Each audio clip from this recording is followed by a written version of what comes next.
Welcome to Wife Cheating Story. I hope you have an enjoyable and relaxing time listening. Let's get started.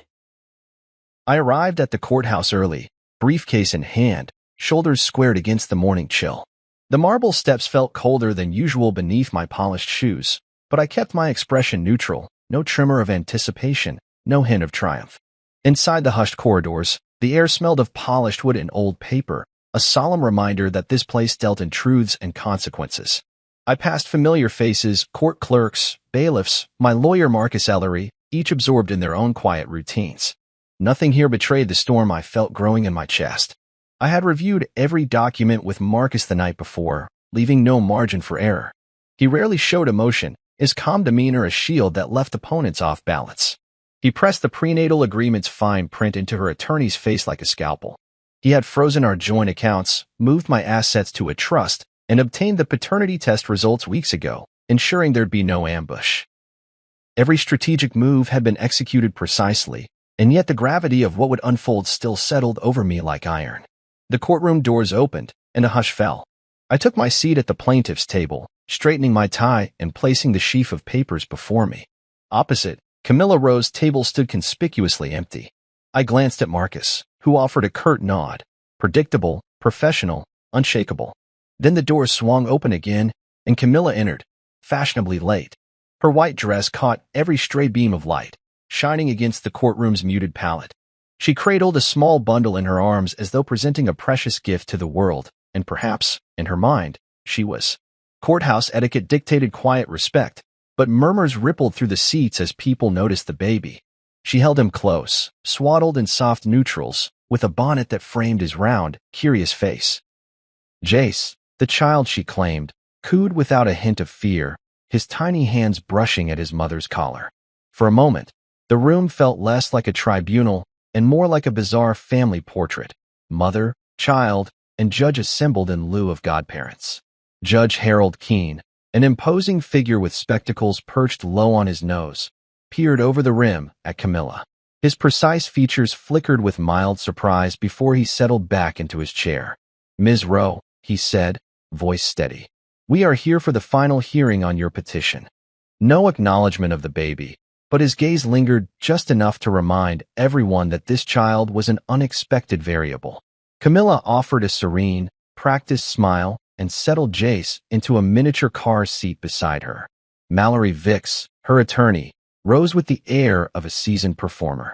She swept her notes in a flourish, the rustle of paper marking her entrance to the stage. She began, her tone self-assured, theatrical even, painting a picture of a devoted mother wronged by her ex-husband's cold indifference. She spoke of sleepless nights, diapers changed in haste, and the financial burdens of a single parent. She described Jace's needs, medical insurance, childcare, stability, all pointing toward her proposed support arrangement. The subtext was clear. This baby was her ultimate argument, the visual leverage she believed would sway the court. Marcus rose next, closing his laptop with a quiet snap. He spoke only to correct the record. The prenup had been signed with full disclosure. Assets had been divided equitably 3 weeks before Camilla's paternity claim surfaced, and all financial obligations on my part had been sealed. When he mentioned the paternity test results, I produced the sealed envelope and handed it directly to the bailiff, who passed it to the judge. Whispers drifted across the courtroom. Mallory's practiced poise wavered, but she masked it with a cough. The judge unfolded the document, adjusting his glasses. He examined every line, every forensic detail, before looking up at Camilla. Her composure held, just barely. From my vantage point, I could see the slightest tremor in her lip. Jace stirred, releasing a small whimper that echoed in the silent room. Camilla's arms tightened around him as though she were protecting a fragile world of her own making. "Ms. Rowe," Judge Keene said, "is this child yours with the plaintiff, Mr. Rowe?" The question cut through the air like a blade. Camilla's eyes flicked to mine, as if searching for some familiar reassurance. But I remained still, body relaxed, voice unused. Her lawyer leaned in, whispering urgently. Mallory cleared her throat. "Yes, Your Honor," Camilla began, voice soft but strained. "This is my son with Mr. Rowe." Judge Keene's expression remained neutral, but his next words carried weight. "We have here a DNA analysis, completed and signed by an accredited laboratory, establishing that the plaintiff is not the biological father of this child. He held up the report. Counsel, is there any dispute regarding the authenticity of this document? Silence. Camilla's face drained of color. Mallory's lips parted, searching for a counterargument, but none came. The judge turned the pages, timelines of conception, clinic notes, hospital records, each stamped and notarized. The courtroom's atmosphere shifted, the illusion shattered. I see no contest, Judge Keynes said. He closed the folder and laid it aside, the soft thud sounding final. He steepled his fingers. Given that the presumption of paternity is rebutted, and that the parties executed a valid prenuptial agreement encompassing support and property division, this court finds in favor of the plaintiff on all counts. Camilla swallowed. Jace began to fuss, his small voice rising in protest. She stared at him as though realizing for the first time that he was no shield, no silver bullet. Instead, he was an innocent child caught in a battle he never chose. I rose to gather my papers. My heart hammered, but my face stayed calm. I offered no gloating glance, no vindictive smirk. This was not pleasure, it was relief. The truth had prevailed. As I passed Camilla's table, our eyes met for a fraction of a second. She looked like a stranger, someone I once loved, now undone by her own deceit. Outside the courtroom, reporters jostled for statements. Cameras flashed.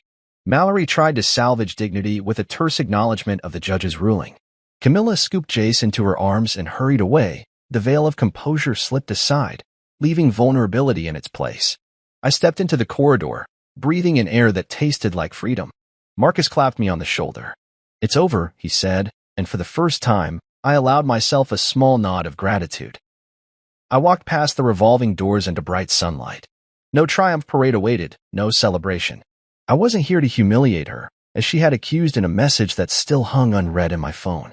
I was here to speak the truth when silence would have been complicit. As I turned the corner, the courthouse receded behind me.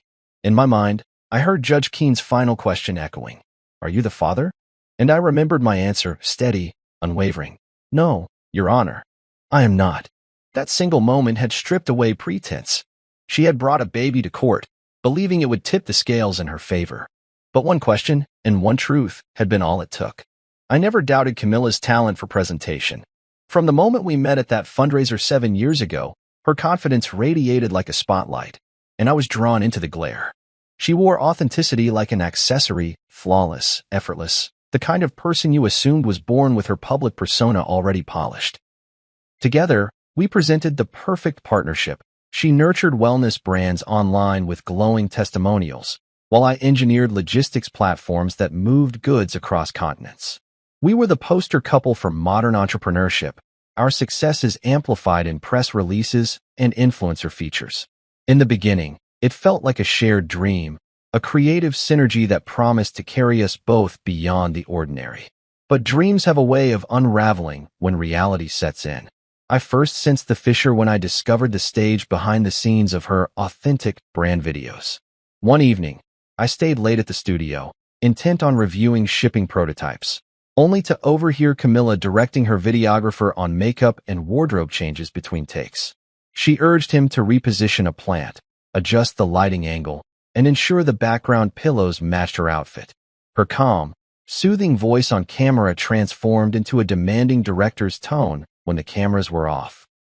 The contradiction prickled at me, a whisper that grew louder with each of her carefully curated posts.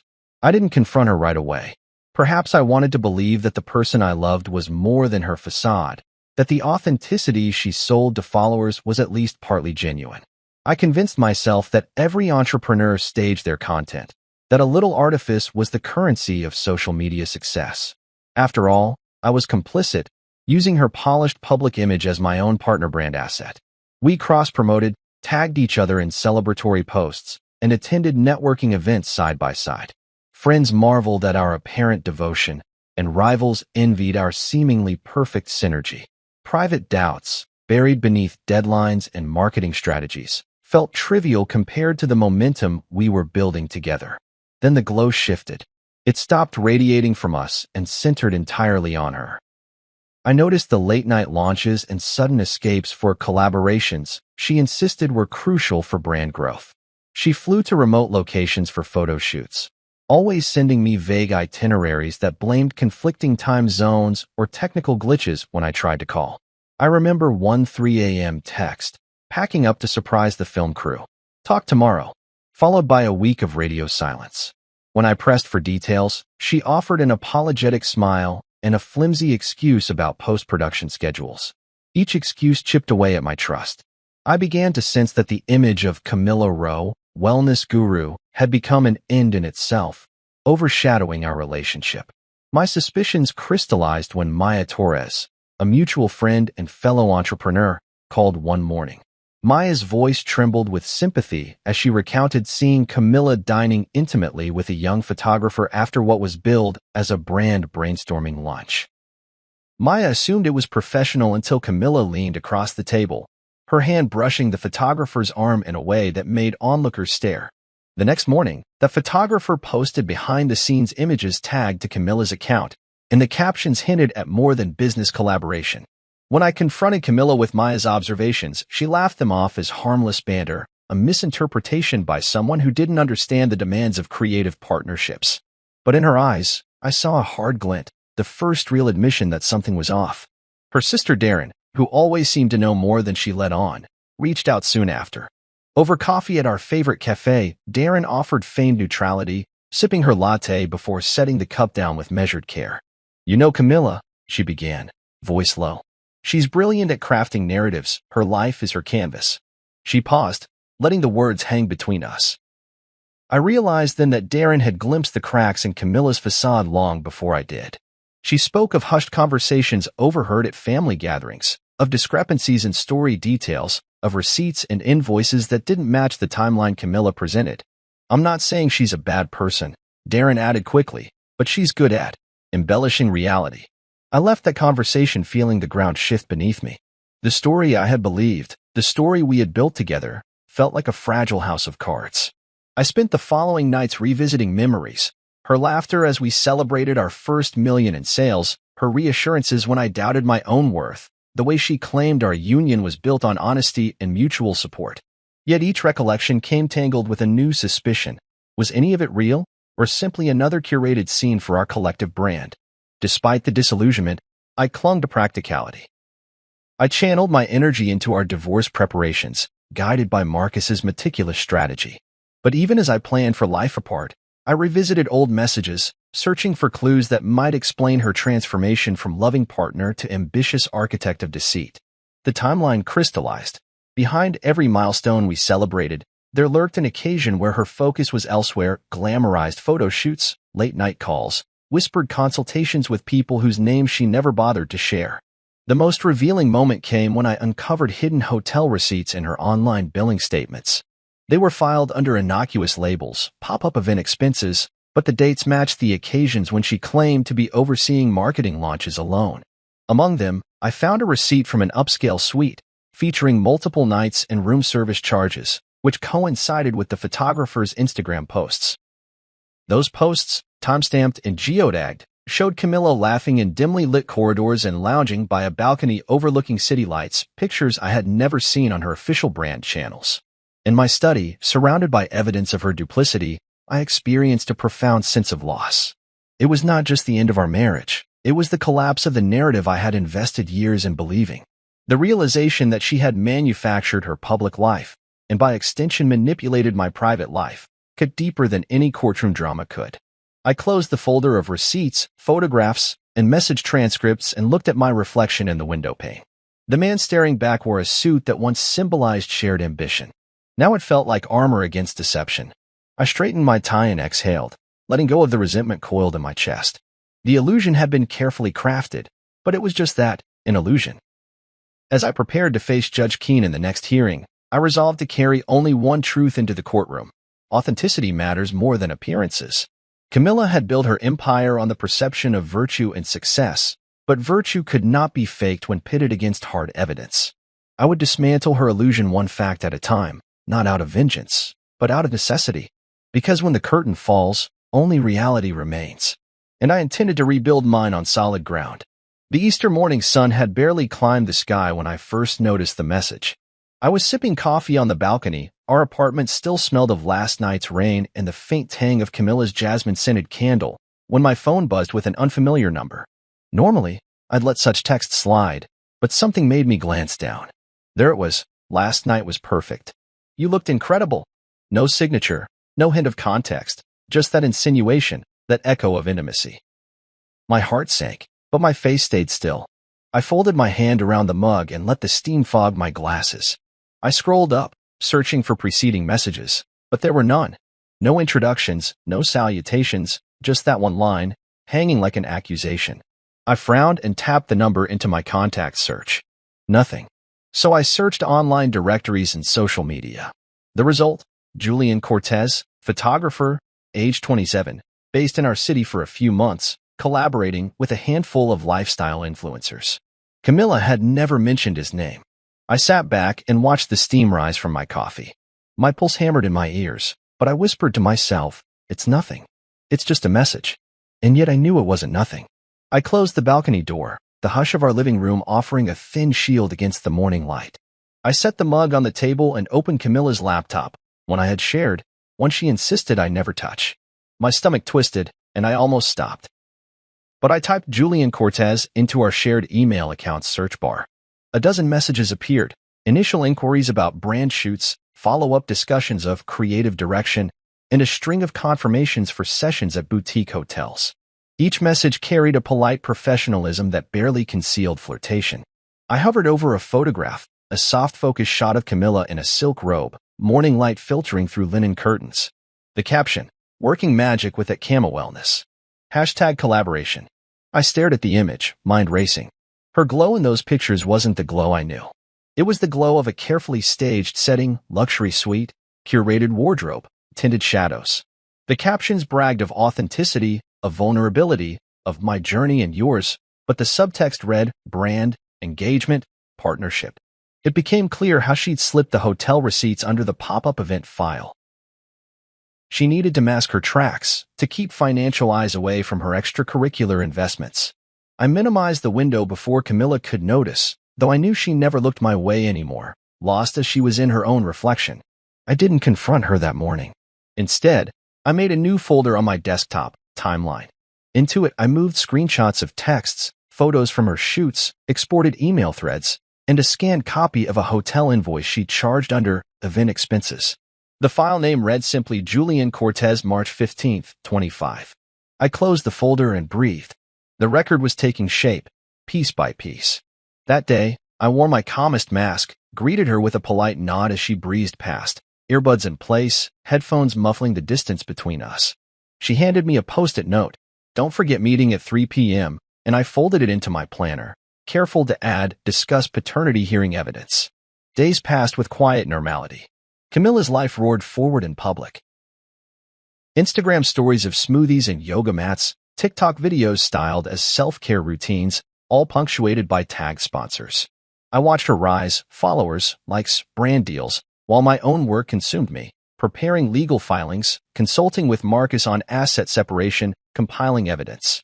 The apartment's atmosphere split into two separate worlds, parallel lines that never met. She inhabited a realm of forced sunshine and flawless filter, while I moved through shadowed corners, collecting proof that the world she presented was half-truth and half-peril. One afternoon, Maya Torres called. I stepped into the hallway to take the call, leaving Camilla to organize samples in her home studio. Maya's voice was hushed. I've seen him, she said. Julian. He's been bragging about the shoot. He posted a photo of Cammy in that hotel suite, full glam, feathers and all. I tagged him, and he thanked me, in front of everyone. I listened to Maya recount the specifics. Dates, geotags, menu receipts, each detail a nail in the coffin. Behind the polished tableau of brand collaboration lurked clandestine meetings and staged moments intended for an audience, not her husband. Now, that portfolio was strong enough to retire their entire family. Twice. But I didn't wear that success on my wrist or park it in the driveway. I wore it in my patience, in my silence, in my refusal to perform for people who wouldn't understand the language of my work even if I printed out the code and tattooed it on their cocktail napkins. That night, sitting next to the pantry door, I had a notification ping silently against my phone. I glanced down discreetly.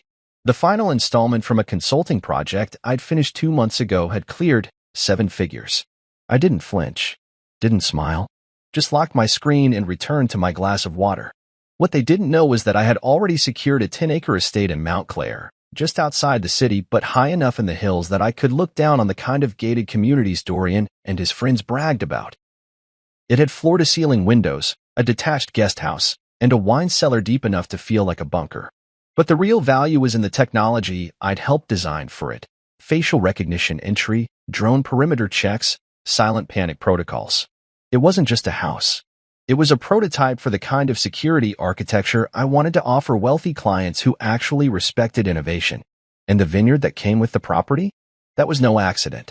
The developer needed custom security infrastructure for the growing operations, and I'd offered it, at cost, in exchange for equity and a steep discount on the property. Win-win. He didn't ask for my resume. He saw the code. That was all that mattered. So while Julian bragged about his startup that hadn't even filed for incorporation yet, and Dorian praised Bianca for remembering to make a donation in the family's name to some gala, I was sitting there with a portfolio that had quietly quadrupled in value this year and a development deal that had 3 national defense contractors monitoring my inbox. What they didn't know was that every insult they threw my way bounced off a foundation they'd never seen, because it was never built for them. I remembered the moment Dorian had once told Arya at brunch, "You married a kind man, but I just wish he had more edge." Arya had laughed nervously, sipping her mimosa, not defending me, not pushing back, just letting it slide. That brunch cost me something, not money, but tolerance. It was when I realized I didn't need their acceptance to succeed. I needed their underestimation. And that was the best part. They gave me the one gift I actually wanted: invisibility. While they played kingmaker and swapped investment strategies over duck confit, I was building infrastructure they couldn't even spell. What they didn't know, what Arya didn't even know, was that the software I licensed last quarter was now being adapted for military-grade encryption at a multinational level. I couldn't tell her because of NDA clauses, and frankly, because she'd never asked.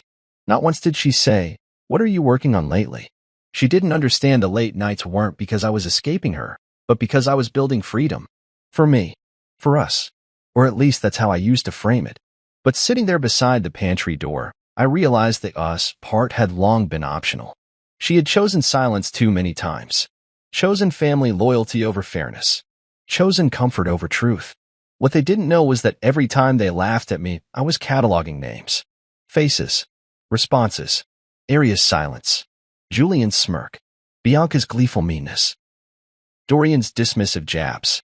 It wasn't bitterness. It was record-keeping. Not out of pettiness, but precision. Because someday soon, a moment would come when the math would flip, when the equation would reveal itself. And I wouldn't need to raise my voice or show them bank statements or give a TED talk about proprietary code. I would just move differently, walk differently, speak differently. And they would realize, too late, that the man they thought was small had simply outgrown the room. What they didn't know was that I wasn't waiting for a seat at their table. I was building my own, one that couldn't be pulled out from under me, one that didn't require approval or applause, one that I could sit at in peace, without the weight of someone else's legacy pressing against my spine. So I kept my smile that night, sipped my water, let them talk, let them believe, because soon, very soon, they would learn what I'd been building in silence. And that's the thing about underdogs, they don't bark. They bite when it counts. Dinner dragged on like a punishment dressed in candlelight. The food was lukewarm, and the air was thick with wine-soaked compliments. But it wasn't the turkey that went dry in my mouth. It was the weight of the silence wrapped around me. I chewed slowly, mechanically, while Julian explained, for the 4th time that evening, how his vision was going to disrupt the market. He was pitching his startup now. It had a vague name, something sleek and overbranded. I'd heard it before, last Christmas, actually. Back when it was still just a spreadsheet and a catchy tagline. Now it was a slightly better spreadsheet and a business card. He was using phrases like market penetration and leveraging legacy capital, like he was trying to impress a boardroom instead of a dining table full of relatives pretending to care. Dorian leaned in, eyes bright. "So what kind of funding are you looking for?" Julian gave the answer like he was pulling it from a stack of rehearsed elevator pitches. "We're in the early stage, targeting $300,000 for a 15% equity position.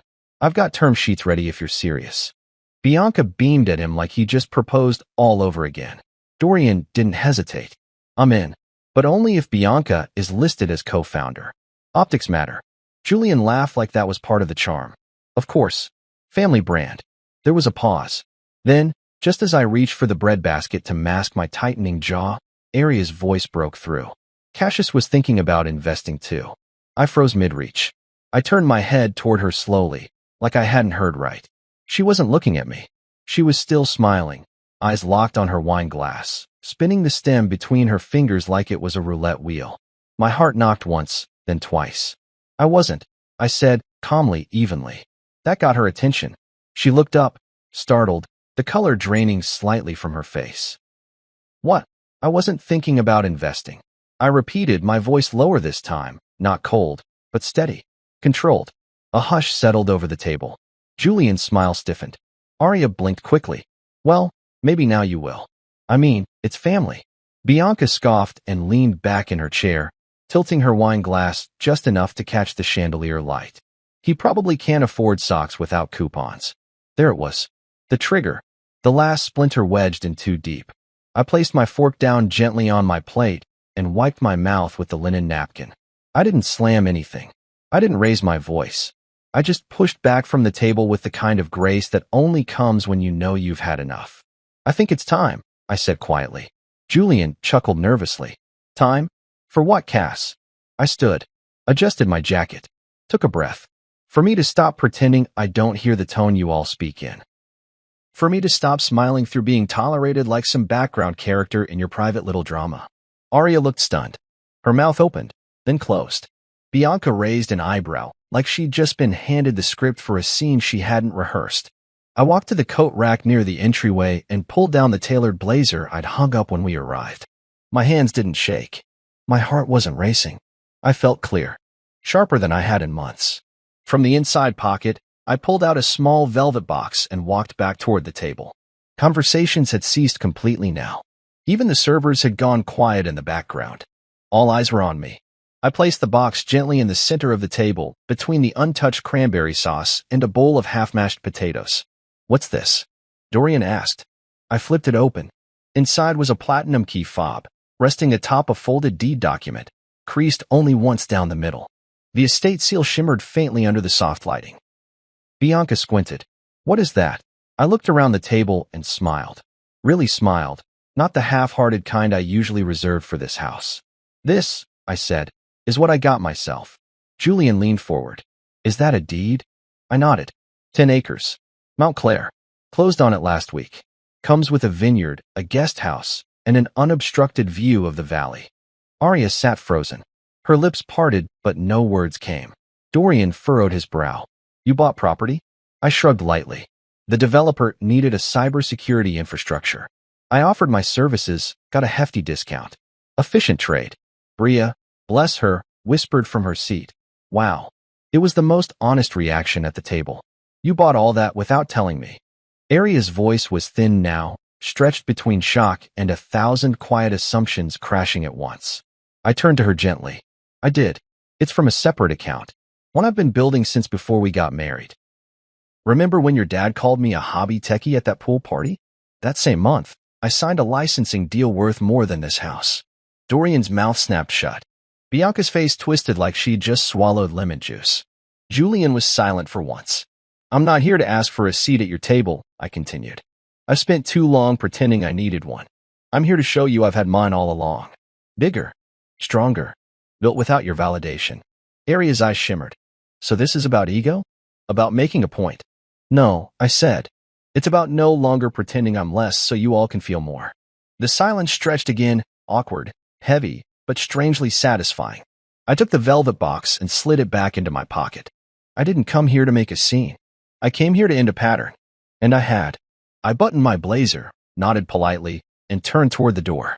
Behind me, I could still hear the knives quietly clinking against plates, but not a single voice followed. And I didn't look back. The velvet box was back in my pocket, but the silence it left behind still pulsed across the table like a dropped glass that no one wanted to acknowledge. I could feel every eye tracking me as I moved toward the coat rack again, not out of politeness, but in disbelief. That I, Cassius Blake, the man they mocked behind tinted wine glasses and soft chuckles, had just shifted the gravity of the room with one sentence. Julian cleared his throat, but nothing came.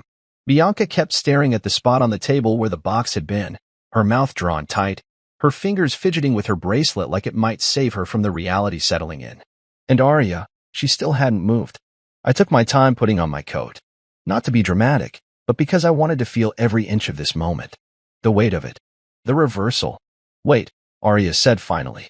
Her voice cracked like a window in a storm, too thin, too late. I turned. She was standing now, arms crossed, her glass forgotten behind her on the table. You bought property? You made a whole real estate deal, and didn't tell me. I met her gaze. Calm. Measured. Correct. You bought 10 acres in Mount Clair? She repeated, and just kept it to yourself? Yes. She took a step forward, lowering her voice. That's a major financial decision, Cassius. How long have you been planning this? I tilted my head. Since before we got married. That landed hard. I saw it in her eyes. Her hand fluttered to her side like she needed to steady herself. Dorian stood up too, now clearly trying to regain control of a scene that was unraveling far outside the neat family theater he curated. Are you saying, Dorian began, his voice sharp with disbelief, that you've been building some secret nest egg this whole time? What kind of man hides that from his family? I looked at him like I had the first time he called me a charity case after a wine tasting 2 years ago. No, Dorian. What I've done is build a life that didn't require your approval or applause. I didn't hide it. I just didn't advertise it to people who never bothered to ask. He bristled. We've always been civil. I laughed, low and bitter. Civil isn't the same as kind. Civil is smiling while you count someone out loud enough for the rest of the room to laugh. Civil is assigning me a seat by the pantry and forgetting my name when it comes time to give gifts. Civil is Bianca mocking my profession while you sit quietly and let it fester. Bianca's face reddened. Oh, come on, Cassius, don't be so dramatic. It's a family joke. No, I said, stepping toward the table again. It's disrespect dressed as tradition. Julian, ever the strategist, tried to salvage something. Look, we may have underestimated you, sure. But you've clearly done well. Maybe we talk investment? Mount Clair is an opportunity, right? Security systems? You're already plugged into the infrastructure.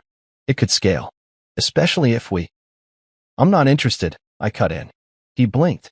In what? Business with family?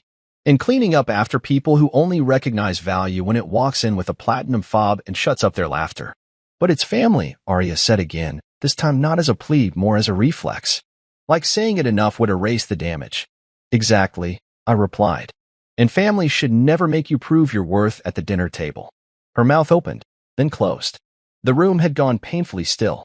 I looked at Bria again, who was watching all of this with the wide-eyed intensity of a child just beginning to understand that grown-ups lie. I gave her a wink and she gave me a small, sad smile. Then I reached into my pocket and pulled the box out once more, not to flaunt it, but to offer clarity.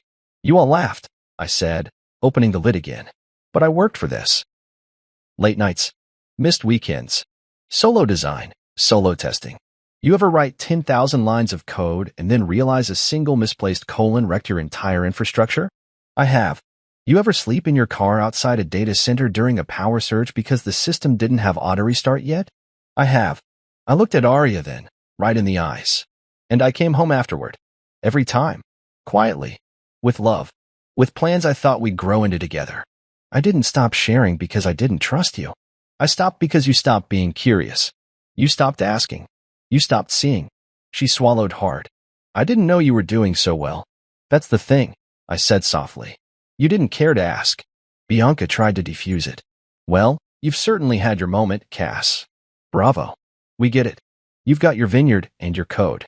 Are you finished? No, I said, closing the box and tucking it into my coat. But I'm done. The distinction seemed to catch Julian off guard. I came here out of respect for Arya, I continued. I endured the jokes, the exclusions, the pity dressed as politeness. But tonight, you didn't just forget me. You exposed yourselves. And that's a gift I didn't expect, but one I'm grateful for. Arya's eyes filled, but she didn't move. So I did. I stepped back, nodded to Bria, who gave me a little wave, and walked toward the door. This time, no one tried to stop me. Not Dorian. Not Julian. Not Arya. Because somewhere deep down, they understood. I had changed position, not in the room, but in the story. And now they were just side characters in a chapter one was about to finish. As I stepped out into the cold night air, The chill hit me hard. But it felt good. Clean. Like breathing in possibility. Because for the first time in a long time, I wasn't walking away empty-handed. I was walking towards something that belonged only to me. And with every step I took, I could still hear my own words echo back in my chest. Look what I got myself. I didn't plan to linger. I'd made my statement, left the velvet box open on the table long enough to crack the illusion they'd spent years protecting, and I'd walked out into the crisp night feeling a kind of peace I hadn't tasted in months. But the universe, it seems, wanted one more round. I hadn't even reached the edge of the driveway when I heard hurried footsteps on the front porch, heels clicking sharp against the stone. I turned just in time to see Arya descending the steps, her coat slipping from one shoulder, the pearls around her neck glinting beneath the porch lights like a tightening noose. "Cassius," she called, breath-catching. "Wait." I stood still, not out of sentiment, but because I wanted to see what she looked like when the show was over. She stopped a few feet from me, folding her arms to guard against the chill, and maybe the truth that had just been dragged out of hiding.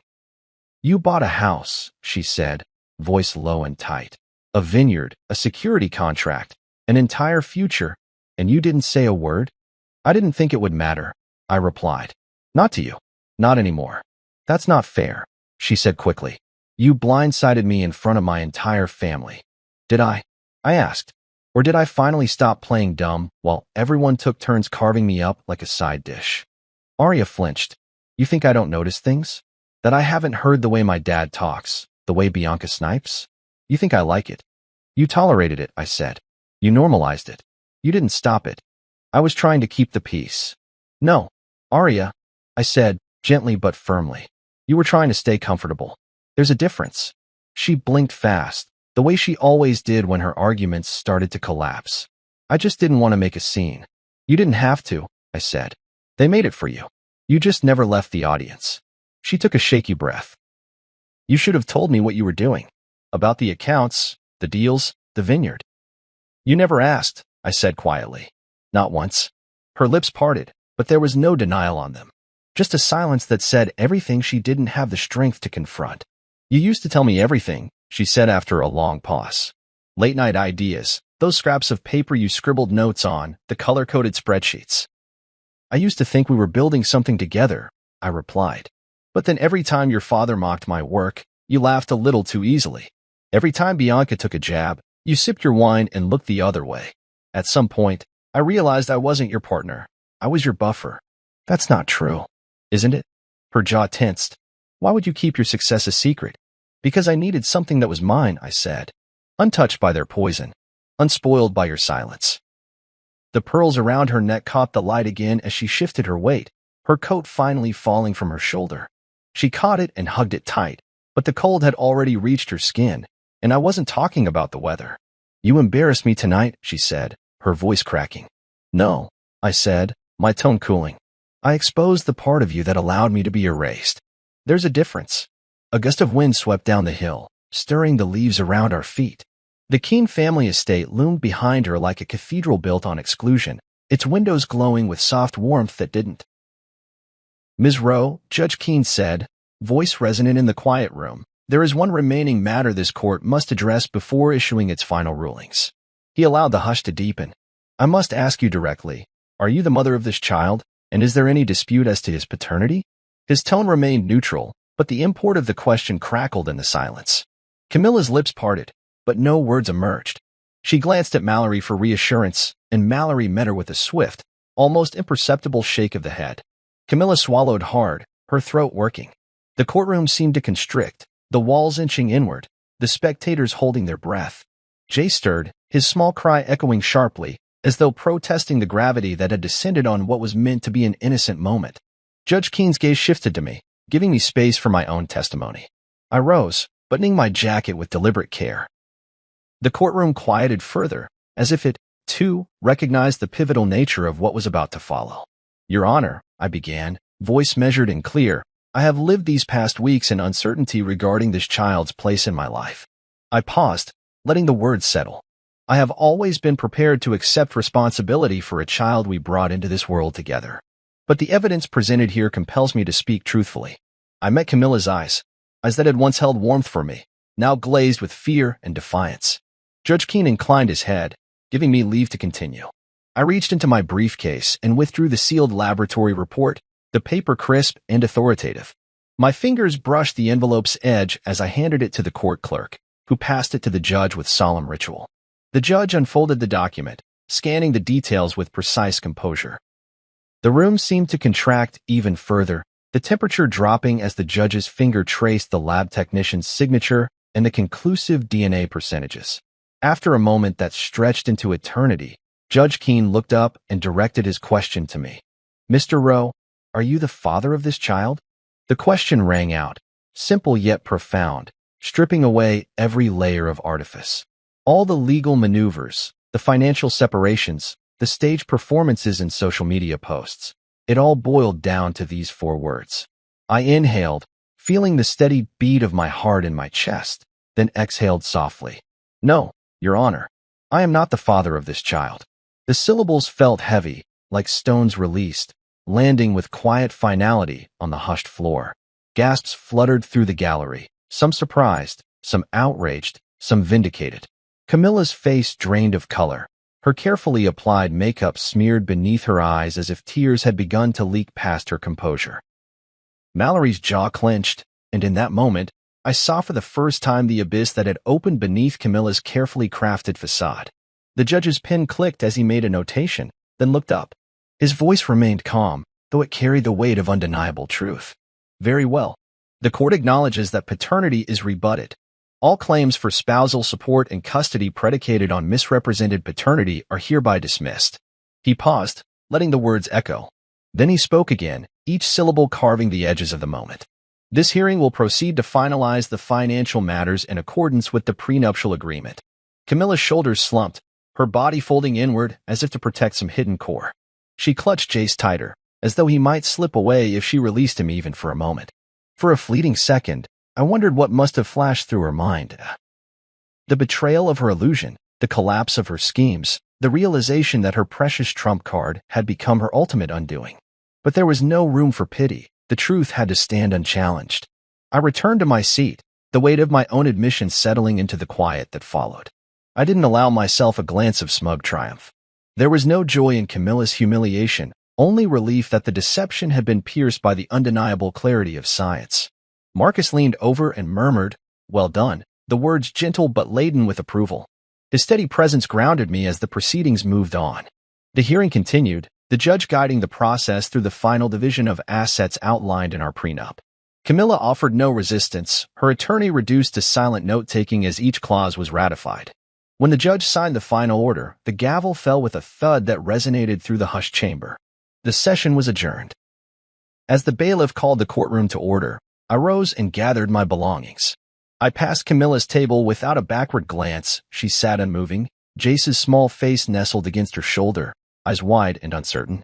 I felt no animosity toward him. He was innocent in a battle he never chose. But I felt a profound distance from the woman who had wielded him like a weapon.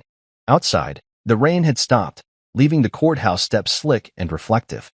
I stepped into the crisp air, the cool breeze brushing past me like a promise of renewal. Marcus joined me, and together we walked down the broad steps. He kept his arm ready, as though prepared to guide me through the murmuring crowd of reporters and onlookers. I paused at the bottom of the stairs, turning to look back at the grand facade of the courthouse. In that moment, I felt the weight of every word I had spoken, truths spoken under oath, a life unburdened by lies, the final victory of clarity over illusion. The one question had been all it took to shatter Camilla's mirage and release me from her design.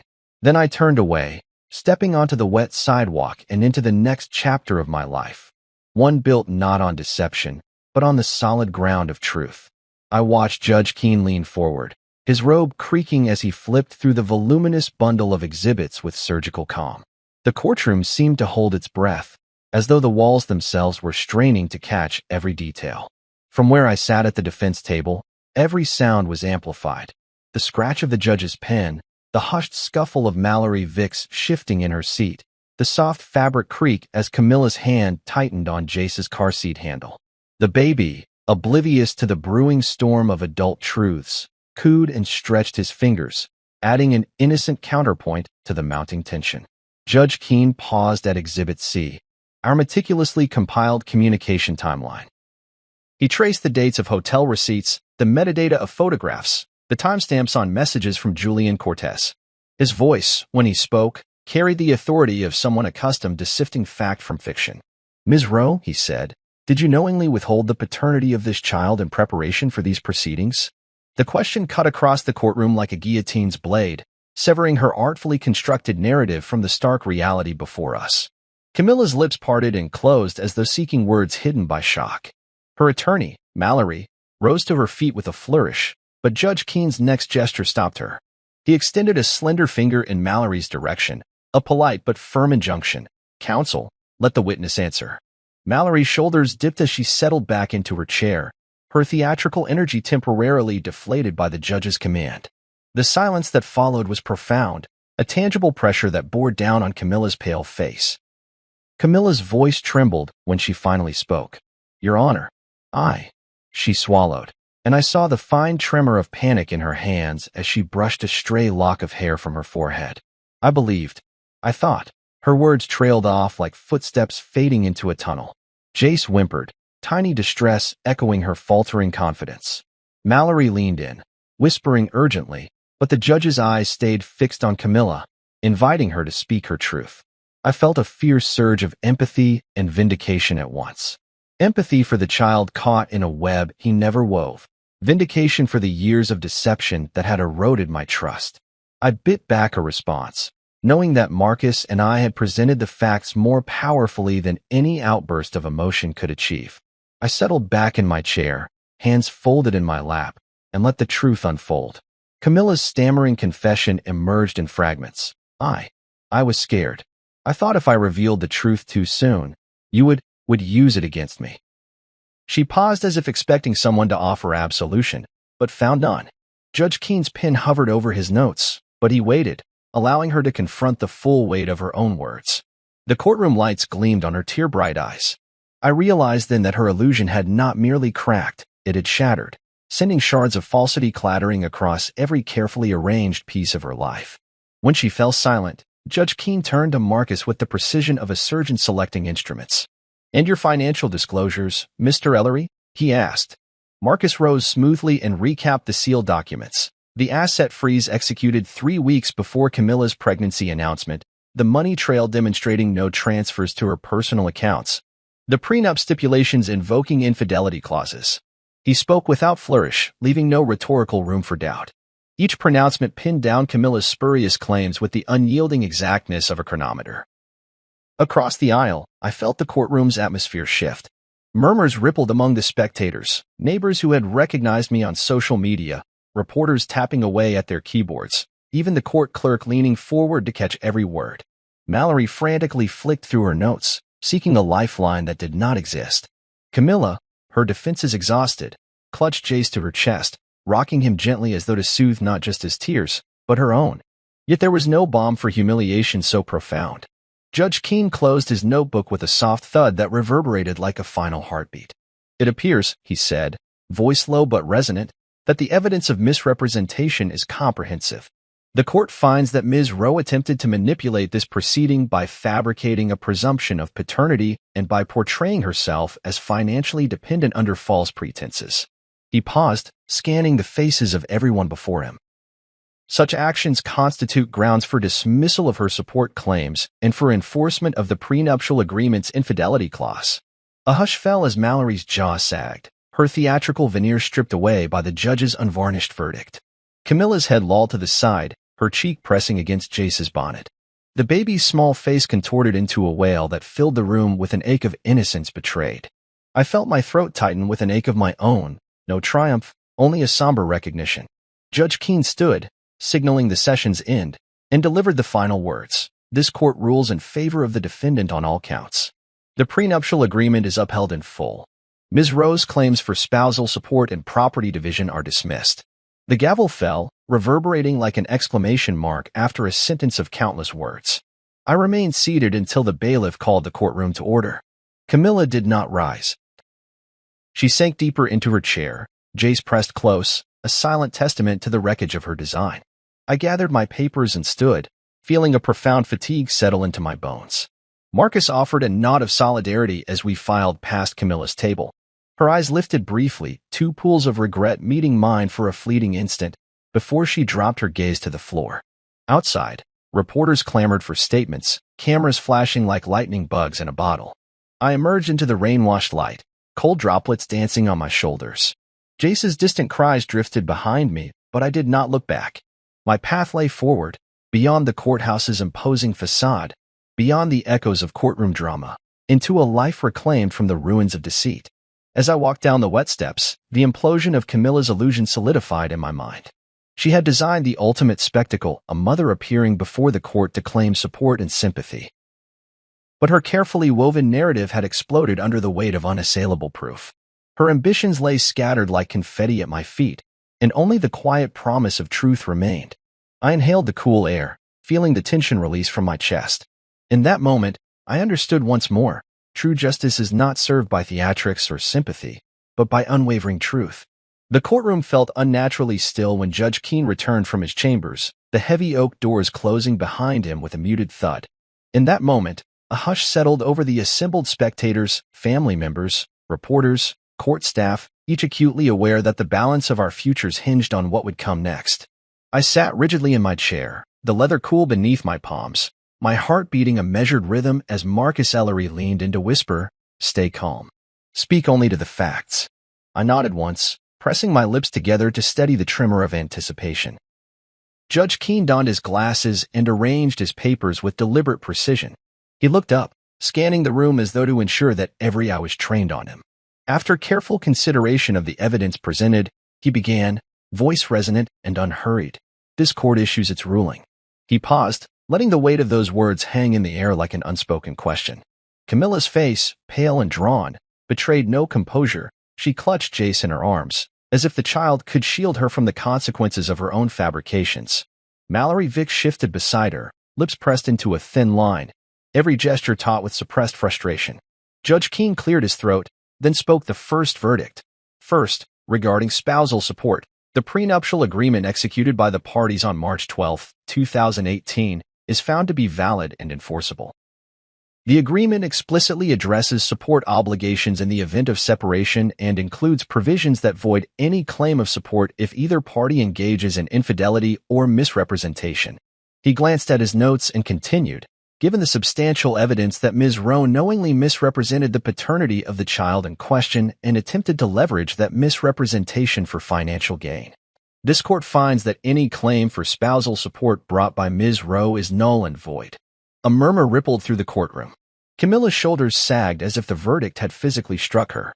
Jace's restless whimper echoed the collective sigh of disappointment and relief, some for me, some for her, but above all for the finality of a truth that needed no further argument. I remained still, faceless in the public gallery's gaze, absorbing the magnitude of the judgment without allowing triumph to cross my expression. Judge Keene flicked a page and addressed the second issue, division of assets. Second, with respect to property division, the assets of the marriage were liquidated and distributed according to the terms set forth in the same prenuptial agreement. Any attempt by Ms. Rowe to challenge the asset distribution based on spousal support or custodial presumptions is rejected. He tapped the page sharply. All accounts previously identified by the defense are to remain under the control of the plaintiff, Mr. Rowe, as arranged on May 2, 2025, and no further claims may be made against those assets. I exhaled slowly, feeling the weight of every transferred account, every frozen joint fund, every ledger entry that protected my hard-earned work. The sense of relief flooded through me. No more hidden liabilities, no more surprise demands. Yet I remained composed, recognizing that this was not simply the end of financial entanglement, but the closing of a painful chapter built on betrayal. Judge Keene set aside the prenuptial binder and turned his gaze to Camilla.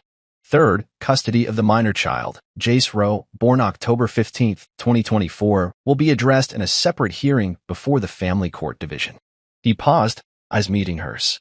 However, this court strongly recommends that both parties seek mediation to determine a visitation schedule that prioritizes the child's best interests. The mention of custody elicited a new tension this time, a flicker of hope in Camilla's eyes that she might salvage her role as Jace's mother. Yet beneath that hope lay the stark reality that our relationship was irrevocably fractured by the deception she had employed. Mallory opened her mouth to speak, but Judge Keene held up a hand. He surveyed the chamber once more, as if granting one final moment of silent reflection before delivering his concluding statement. Finally, this court hereby reprimands Ms. Rowe for her actions in this proceeding, he said, voice firm.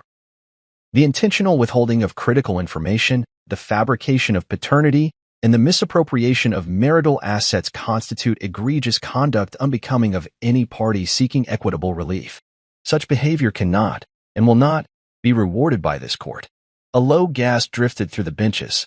Camilla's eyes welled with tears, not the calculated kind she had unleashed in earlier hearings, but genuine fear and regret that crept too late into her features. Even Jace sensed the shift, his small body stiffening against her chest as though he sensed the gravity of his mother's downfall. I felt a sharp tug of sorrow for the child, caught in the crossfire of adult failures, but I also felt the righteous sting of vindication. Judge Keene's gavel rose in the air, then fell with a decisive crack. This session is adjourned. The echo resonated like a starting bell, signaling the conclusion of the battle and the beginning of our separate paths forward. The bailiff called for order, and the courtroom slowly emptied, spectators filing out in subdued clusters. I stayed in my seat for a moment, watching Camilla as Mallory gathered their papers.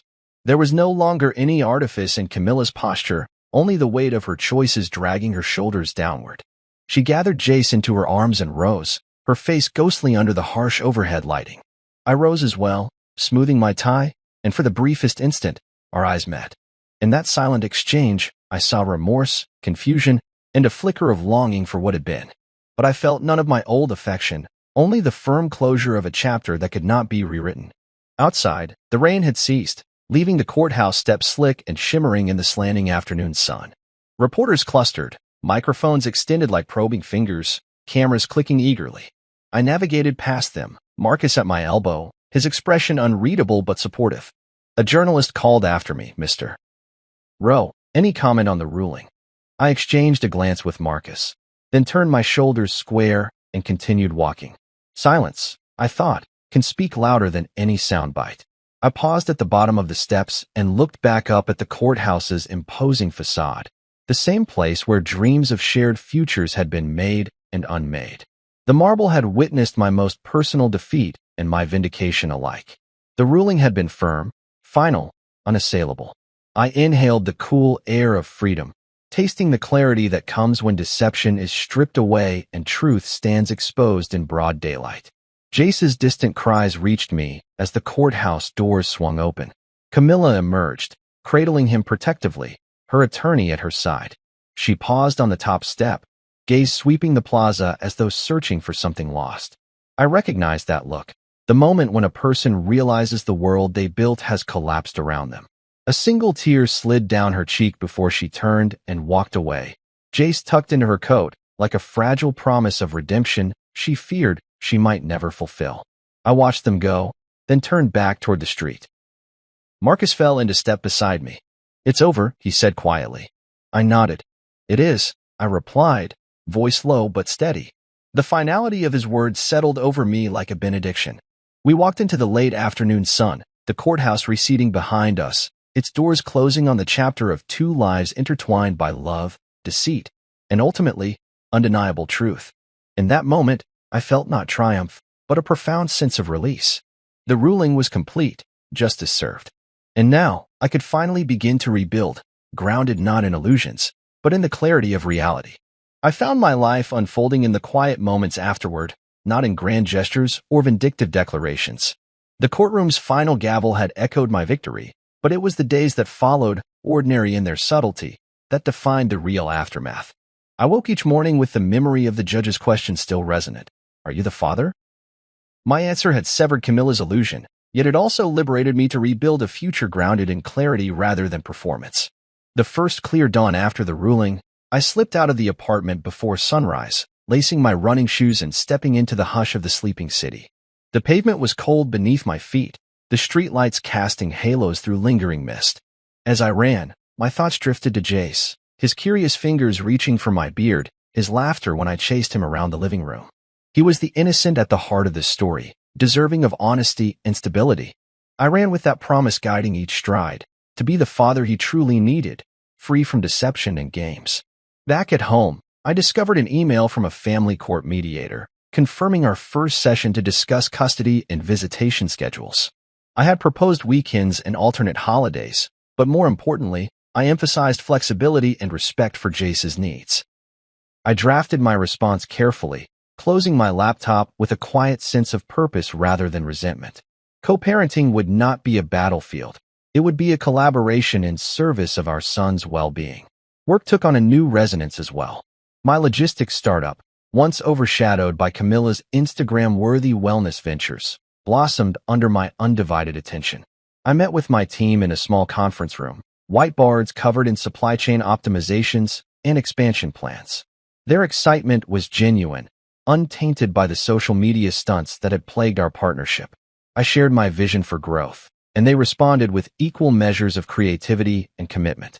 In their bright faces, I felt the affirmation of authenticity, results driven by hard work, not curated personas. One afternoon, Maya Torres stopped by my office, bearing coffee and a smile that held both relief and pride. "You did it," she said simply. We sat by the window and talked about the hearing, about the weeks of evidence gathering, about the freedom we both felt now that the truth had triumphed. She recounted how dozens of entrepreneurs had privately messaged her, sharing similar stories of being manipulated by partners more invested in appearances than partnerships. Our conversation meandered from professional advice to personal growth, and I realized how healing it was to speak openly without fear. Letters arrived in my mailbox, thank you notes from friends who admired the steadiness with which I had navigated the ordeal. One handwritten card said, "Your integrity is inspiring." I placed these messages on a shelf in my study, a tangible reminder that truth resonates beyond the courtroom's walls. I no longer cared about public sympathy for its own sake. I valued genuine connections rooted in honesty. Camilla faded from the public eye almost as quickly as she had stormed it. I heard through mutual contacts that her wellness brand had been sold off at a loss, her partnerships dissolved. Julian Cortez moved on to other projects, unburdened by the scandal he had unwittingly fueled. Occasionally, I received a neutral update from Darren. Camilla had moved to a smaller town, enrolled in night classes at a community college, and was focusing on rebuilding a quieter life. I felt a pang of compassion for her, but I never allowed it to soften my resolve. The lessons had been learned too late for us, perhaps, but in time to guide our separate journeys. By late autumn, the first leaves tore free from trees and danced across sidewalks. I drove to pick up Jace from his mother's house, the car filled with his soft coos and the promise of weekend adventures. He seemed oblivious to the past turmoil, his bright eyes reflecting only the present moment. The toy car I had packed, the snacks waiting on the seat, the comforting cadence of my voice as I sang silly songs during the drive. In those minutes, I understood that what truly mattered was not the drama we had endured, but the small rituals that anchor a child's world. At the park, I watched Jace toddle unsteadily across the grass, arms outstretched for balance. He fell, laughed, and stood again, undaunted. I cheered him on, feeling pride that had nothing to do with legal triumphs. I offered my hand when he wobbled, and he grasped it confidently. We moved together, step by step, forging a bond unblemished by the deceptions of adults. In the evenings, I returned to the empty apartment and lit a single lamp beside my desk. I pinned thoughts in a journal I had started the week after the ruling, reflections on honesty, boundaries, and growth. I wrote of the peace that comes not from winning, but from living openly and authentically. My final entry for that night reads simply, "The fire may burn bright, but truth endures. Life, I realized, is not defined by the flames we put out or the battles we win. It is shaped by the clarity we choose each day, in the quiet decisions that affirm who we are and who we will become." Camilla had lit a fire, but I had designed my escape, a path paved with honesty, resilience, and love for the child who mattered most. And in that escape, I discovered what actually happened, the dismantling of illusion and the building of a life illuminated by truth.